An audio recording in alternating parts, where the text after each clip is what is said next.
The alien woman laughed when I spoke her language, and she made me an offer. I had never intended to wander beyond the outskirts of the mining colony on Epsilon 4. It was supposed to be a routine supply run, the kind of errand that left no room for excitement. The planet was harsh, red dust storms that could strip the paint from a hull in minutes, and canyons so deep that even light seemed afraid to enter them. But curiosity, as always, has a way of steering even the most cautious travelers toward the unimaginable. The incident began when my shuttle's autopilot malfunctioned during the descent. The warning lights flashed like mad, and the system's monotone voice repeated, "Manual override required." I gritted my teeth, gripping the controls as the shuttle lurched. Below me stretched a canyon I had never mapped, its walls jagged and impossibly tall. A crash was imminent. But before I could even process the fear, a faint shimmer appeared near the canyon floor. It wasn't mirage. Something, or someone, was there, moving with a grace that made my pulse hammer against my ribs. As I adjusted my trajectory, the shuttle shuddered violently, and I plummeted into the canyon, skidding to a stop near a cluster of crystalline formations that jutted from the ground like jagged teeth. I stumbled out of the cockpit, my suit scorched in places and systems flickering. That's when I saw her. The alien woman was unlike anything I'd ever seen, yet somehow familiar. Her skin shimmered faintly, iridescent like the surface of a bubble in sunlight, shifting colors subtly with her mood, or maybe it was emotion. Her eyes were enormous and opalescent, reflecting the red dust and blue sky in a way that made them seem like entire galaxies. She wore no discernible clothing, only patterns etched across her skin, glowing softly. She smiled, or at least her form of smiling. "You speak?" I stammered. Somehow, her presence made my voice sound foreign even to me. Then, without warning, she laughed. It was a sound that filled the canyon, not harsh but melodic, vibrating against the crystalline walls. It wasn't mocking. It was amused. I think I can understand you. I managed, though I felt like a child trying to recite poetry. Your language, I can speak it. She froze, tilting her head as if appraising me. Then, to my absolute shock, she laughed again, this time more prolonged, musical, echoing to the canyon like a choir of bells. "You do speak," she said. The words rolled off her tongue in a cadence I had never learned, yet I had somehow mimicked perfectly. I realized then that in my dreams I had been hearing her language before, fragments of it, though I had dismissed it as memory distortions from overwork and too many isolation shifts in the minds. "Yes," I said cautiously. I don't know how. Words came out. The alien's eyes glimmered. "Perhaps the canyon chose you." "The canyon chose me?" I echoed, bewildered. "Not the canyon." "You," she corrected, stepping closer. She moved like a liquid, each step silent yet undeniably precise. "You understand the song of our people, the words before the words. That is rare, very rare." I swallowed. "Your people?" She inclined her head, and the iridescence of her skin brightened. "I am one of the Synthri. We do not speak often to humans, for your species cannot hear the truth of our language without listening with more than ears. But you listen, and because of that, I have an offer for you." I felt a cold knot form in my stomach. Offers from beings capable of moving like shadows, speaking in tones that reshape reality itself, were rarely benign. Yet some part of me, the part that had been yearning for more than dust storms and drills, was ready to leap. "What kind of offer?" I asked, my voice steadier than I felt. She extended a hand, delicate and glowing faintly. "I will teach you the song of worlds. With it, you can walk among stars and see the threads of life that bind all beings together.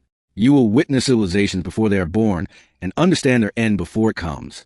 In return," she paused, letting her gaze pierce me. "In return, you must carry a message to your people. A warning." I laughed nervously. "A warning? About what?" "Not yet," she said.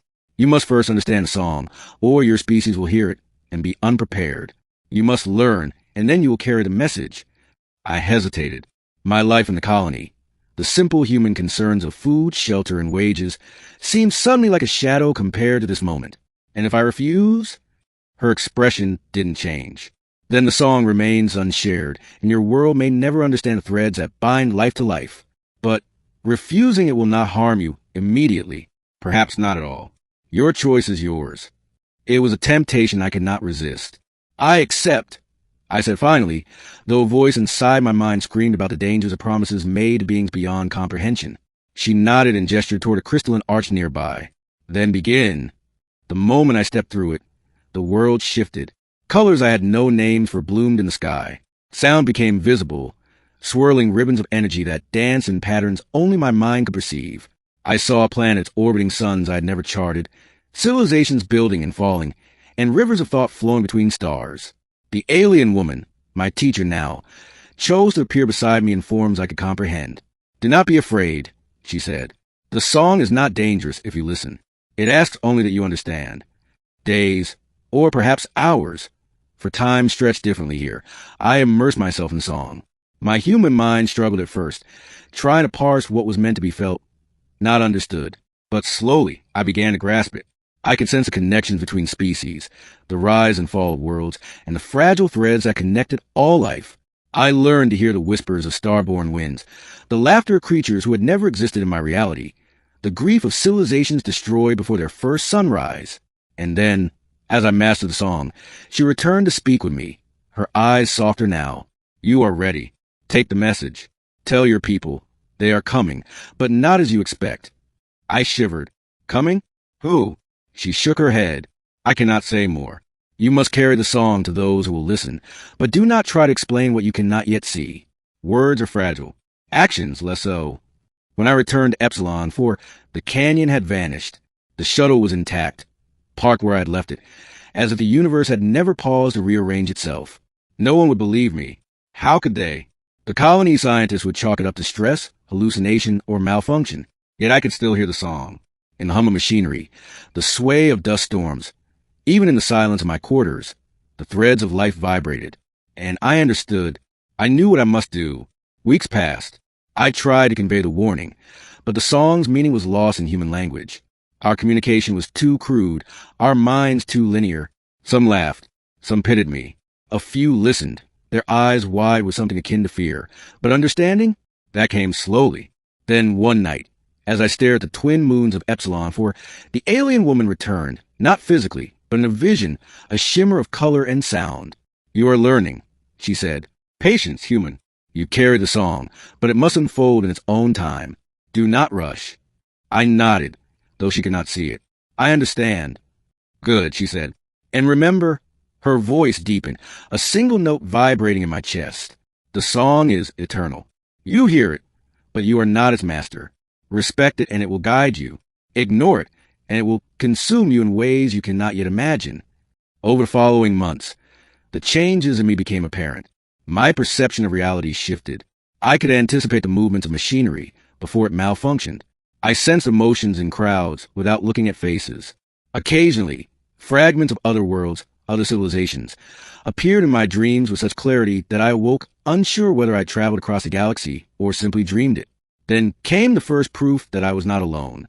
One morning, a shuttle arrived without warning.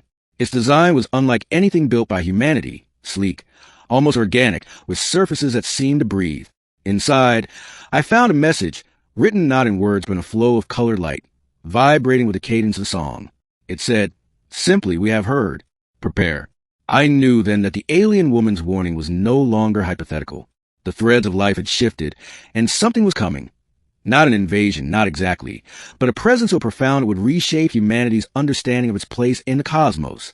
I took a deep breath, feeling the song resonate through every fiber of my being, and I smiled, because despite the fear, despite the uncertainty, I understood the gift I had been given.